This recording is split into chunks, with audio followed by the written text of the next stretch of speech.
says don't. Duck lived on Goose's pond. It was a beautiful pond. The water was clear and sparkly.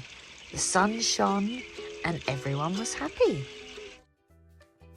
One day, Goose told Duck, "I have a very important job for you.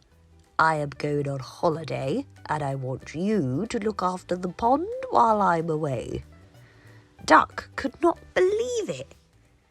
"Goose wants me to look after the pond," he thought. "I am in charge. Goose, I will do my very best," he promised. The next day, Duck was up early watching over his beautiful pond. Suddenly, he spotted the dragonflies racing. "Stop that," he quacked. "I am in charge of this pond, and you should not be buzzing about all over it." "We're flying, Duck," said the dragonflies in surprise. "That's what we do." "Not here you don't," said Duck.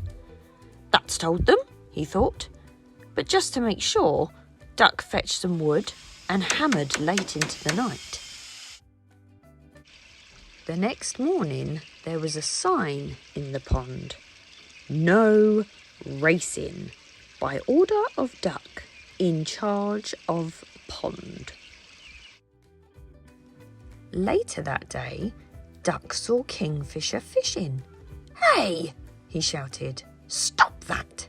Fishing is not allowed here." "Then where can I fish?" said Kingfisher sadly. "Somewhere else," snapped Duck, and he waddled off with his bottom in the air. He fetched more wood and got busy with another sign. "No fishing. Duck's rule must be obeyed."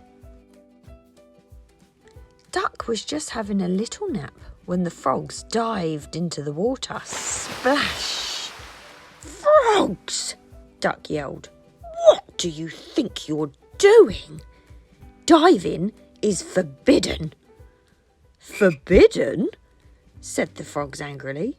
"Says who?" "Says me," snapped Duck. Duck! Duck in charge of the pond. So get out right now." Soon there were signs up everywhere. "No diving. Diving is strictly forbidden because Duck says so. No splashing, no swimming, no running, no jumping. No racing by order of Duck in charge of pond. No fishing. Duck's rule must be obeyed." Duck sat down happily. "Peace at last," he thought. But he couldn't settle. He looked at his perfect pond. The sun was shining, the air was still, and there was not a splash, buzz, or plop to be heard. In fact, there was nothing to be heard. It was much too quiet. "Where is everyone?" wailed Duck. "Oh, what have I done?" He jumped up in a panic and flew off to find his friends. As Duck reached the meadow, he saw them playing together. "This is fun," buzzed the dragonflies. "No bossy duck telling us off," croaked the frogs. A tear fell down Duck's cheek. With a heavy heart, he turned around and waddled back to Goose's pond. The friends were snoozing in the afternoon sun when they heard hammering coming from the pond. "Can you believe it?" muttered the frogs. "That duck is putting up more signs." The banging went on deep into the night.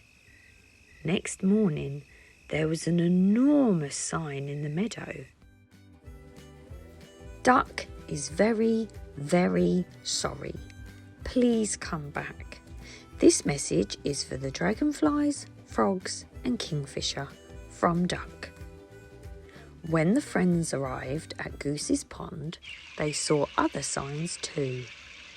"Racing welcome. Free fishing rods. New diving board.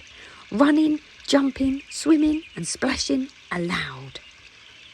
"Silly duck," chirped Kingfisher. "We've missed you." "Even though you were very bossy," chuckled the frogs. When Goose came back from holiday, she said, "Duck, you've done a grand job. I'll leave you in charge next time." "No, thank you, Goose," Duck laughed. "Being in charge is much too hard." And from that day on, Goose's pond was the happiest pond in the world, and Duck never said another bossy word.